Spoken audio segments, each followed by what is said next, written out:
Bismillahirrahmanirrahim. Assalamu alaikum. Welcome students. You are watching my YouTube channel. My name is Sania Mumtaz. बेटे आज का हमारा topic है चैप्टर 1 इंट्रोडक्शन बायोलॉजी. बेटे कल के लेक्चर में मैंने आपको सेल और उसकी ऑर्गेनेली के बारे में रीड करवाया था, जिसमें मैंने आपको बताया था सेल के बारे में, ऑर्गेनेली के बारे में, यूकैरियोट के बारे में, प्रोकैरियोट के बारे में. मैंने ये सब आपको डिटेल में समझाया था. बेटे आज का हमारा टॉपिक है, उसी टॉपिक में से 2 लेवल आज हम पढ़ेंगे. जो फर्स्ट है वो टिश्यू लेवल और जो सेकंड है वो organ. Levels of biological organisation के 2 लेवल को आज हम पढ़ेंगे, जिसमें जो फर्स्ट लेवल है वो हमारे पास क्या है, टिश्यू लेवल, और जो दूसरा है वो हमारे पास क्या है, ऑर्गन. ठीक है मेरा बेटा, व्हाट इज टिश्यू. ठीक है, जब इन मल्टी सेलुलर मतलब बहुत ज्यादा ट्रिलियन, जिसमें एनिमल भी आते हैं और प्लांट भी आते हैं. ठीक है, जिसमें क्या क्या आते हैं, एनिमल भी आते हैं और प्लांट भी आते हैं. इन multicellular animals and plants groups, जिसमें क्या होते हैं, ग्रुप्स ऑफ सिमिलर सेल्स, जिसमें एक जैसे सेल के क्या होते हैं, ग्रुप बने होते हैं, और वो क्या करते हैं, एक स्पेसिफिक फंक्शन परफॉर्म करते हैं, सिमिलर फंक्शन परफॉर्म करते हैं. उसे हम क्या बोलते हैं, tissue level. In multicellular animals and plants group of similar sales that perform specific function, जो एक खास तरह का फंक्शन परफॉर्म कर रहे होते हैं, वो हमारे पास क्या कहलाता है, टिश्यू लेवल. बेटे इसकी एग्जांपल क्या होंगी, प्लांट टिश्यू में कैसे ये काम करता है और एनिमल टिश्यू में इसके क्या क्या इसके वो वर्किंग होती है. ठीक है, प्लांट टिश्यू में जाइलम. ठीक है, हमें पता है जाइलम के अंदर जो सेल होंगे वो एक जैसे होंगे और एक स्पेसिफिक फंक्शन परफॉर्म करेंगे. और जो हमारे पास है फ्लोएम के जो सेल होंगे वो भी एक जैसे होंगे, लेकिन वो जाइलम से डिफरेंट होंगे और एक स्पेसिफिक फंक्शन क्या परफॉर्म कर रहे होते हैं, फ्लोएम के अंदर एक स्पेसिफिक फंक्शन क्या कर रहे होते हैं, परफॉर्म कर रहे होते हैं. ठीक है, जाइलम जो है वो हमारे पास एक जो है टिश्यू है, किसके, प्लांट का, और वो क्या करता है, वाटर की ट्रांसपोर्टेशन कर रहा होता है, वाटर को अंदर लेके जा रहा होता है. ठीक है, तनों के अंदर, और वाटर को ट्रांसपोर्ट कर रहा होता है प्लांट के अंदर. और बेटे उसके अगला हमारे पास क्या होता है, फ्लोएम. ठीक है, फ्लोएम में भी सेल एक जैसे होते हैं, लेकिन उनका फंक्शन क्या होता है, और होता है. जाइलम का फंक्शन क्या होता है, और होता है. फ्लोएम जो होता है इसमें क्या होता है, जो फूड होता है उसकी ट्रांसपोर्टेशन हो रही होती है. फ्लोएम में क्या होता है, फूड की ट्रांसपोर्टेशन होती है. और उसके अलावा एनिमल टिश्यू में ग्लैंडुलर टिश्यू. आपको ग्लैंडुलर से खुद ब खुद ही पता चल रहा होगा कि यह हार्मोन की सिक्रेशन के बारे में है.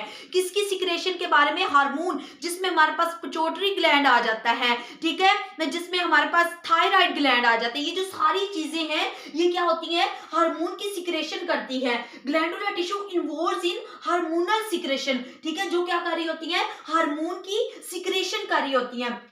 मस्कुलर टिश्यू से ही हमें फील हो रहा होगा ये मसल्स के बारे में है, और हमें पता है जो मसल्स होते हैं वो मूवमेंट करते हैं. ठीक है, muscular tissue involves in the movement of animals. इसमें क्या होता है, जानदारों की क्या होती है, मूवमेंट हो रही होती है.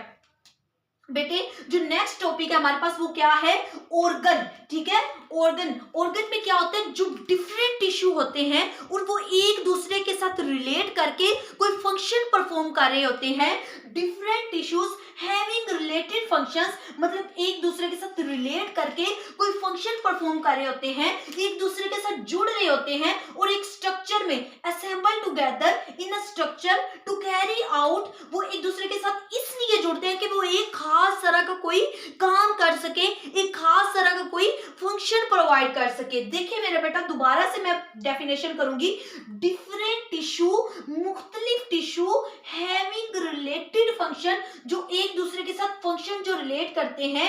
ठीक है, असेंबल टुगेदर, जुड़ते हैं एक स्ट्रक्चर के अंदर, in a structure to carry out, चलाने के लिए एक पर्टिकुलर फंक्शन, एक खास एग्जाम्पल क्या होगी हमारे पास, स्टमक, ठीक है। स्टमक इसका ऑर्गन ऑफ एनिमल, ठीक है, जो किसी जानदार के अंदर ऑर्गन होता है कि कौन सा, स्टमक। ये डायग्राम है स्टमक की। स्टमक में क्या होता है बेटा, कैसे कोई फंक्शन परफॉर्म होता है, कैसे हमारी फूड जो है वो डाइजेस्ट हो रही होती है, कैसे हमारे अंदर जाती है और कैसे उसमें डाइजेशन का प्रोसेस हो रहा है, वो इसमें जो जो इसमें सिक्रेशन होती है किसके जरिए हो रहा होता है वो मैं आपको भी बताऊंगी। देखिए स्टमक, बेटे जो इसकी स्टमक की जो बाहर वाली लाइनिंग होती है उसे हम क्या बोलते हैं, स्मूथ टिश्यू बोल रहे होते हैं, ठीक है। और जो इसके जो अंदर भी एक लाइनिंग होती है जिसे हम क्या बोल लेते हैं, सिक्रेटरी इपिथेलियम।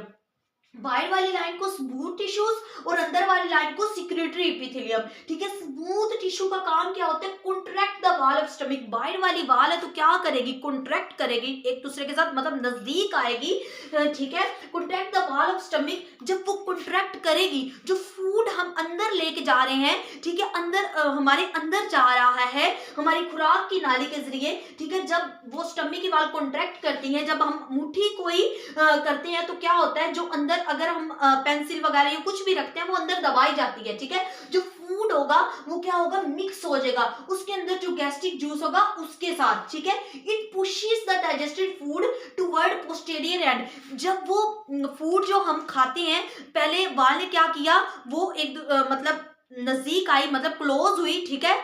क्या हुआ, वाल जो हुई वो एक दूसरे के कॉन्ट्रैक्ट किया, उसने कॉन्ट्रैक्ट करने के बाद जो फूड थी वो मिक्स हुई गैस्ट्रिक जूस के अंदर। जब वो मिक्स होने के बाद क्या हुआ, जो फूड थी उसे जो एंड वाला पोर्शन है, ये वाला पोर्शन, ठीक है, उस पोस्टीरियर एंड पे उसे क्या किया गया, धकेल दिया गया, क्योंकि वो तो डाइजेस्ट हो चुकी है, ठीक है मेरा बेटा। सिक्रेटरी इपिथेलियम का काम क्या होता है, ये क्या करती है, सीक्रेट करती है गैस्ट्रिक जूस को, ठीक है, जो क्या करता है, जो खुराक को हजम करने में मदद देता है।